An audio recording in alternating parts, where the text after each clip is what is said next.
First of all, I think Romeo talked about identifying your unique proposition. What problem do you want to solve? But I think once you are there, there are few things, and just three of them. Okay. The first one is the whole issue of innovation. Innovation, because you would have to keep innovating as fast as you can to stay ahead. I mean, like he said, by the time you are thinking of something, somebody has also thought about it. So how quickly have you gone to market? Take advantage of that quickly before competition is at that level. You've taken it to the next level. You've brought something new. Even if you're not fully ready, like in the way you said. Yes. You know, the beauty of readiness is what can you control? Okay. What can you control?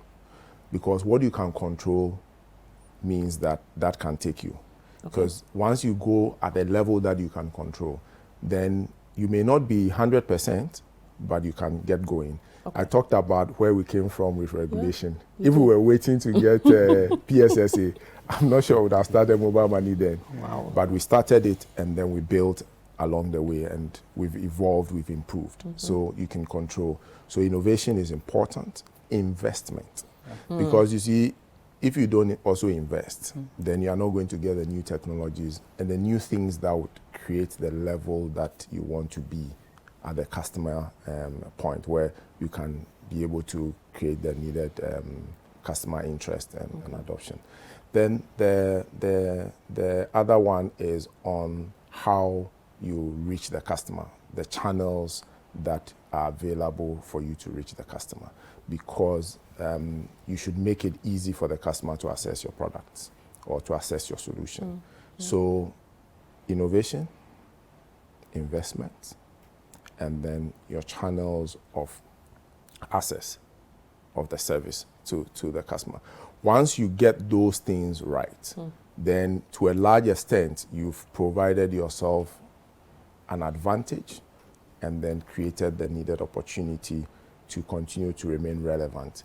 Because without creating or evolving yourself, you would lose, first of all, the touch that you have with your customer, because your customer has moved on and you are still where you are. You must come along.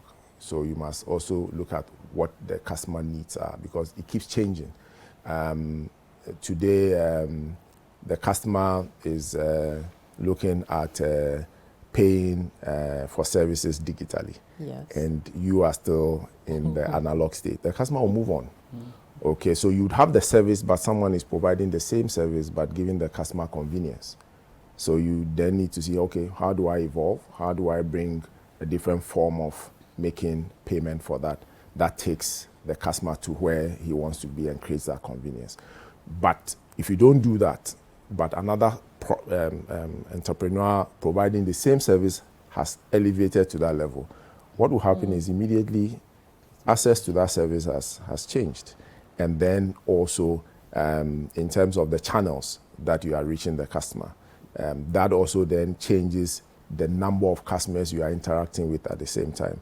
We talked about walking into a physical environment and also getting onto an app that allows everybody else to access your service. So then that changes the way you reach the customer and how quickly the customer can adopt the service and how quickly you can reach everywhere with your service. So those, for me, are very important for the entrepreneurs. Once you've identified the opportunity, then you must continuously evolve with innovation and investment, because without investment, you can't be at the peak where you'll be standing out. Investment does not mean putting in a lot of money per se, but that's what everybody thinks when you say that. No, what essentially means is, how do you move from level 1 to 2? And it will just take something small to change that. And once you've changed that, you've given the customer a different reason to continue to stay with you. And it's very important that we do that.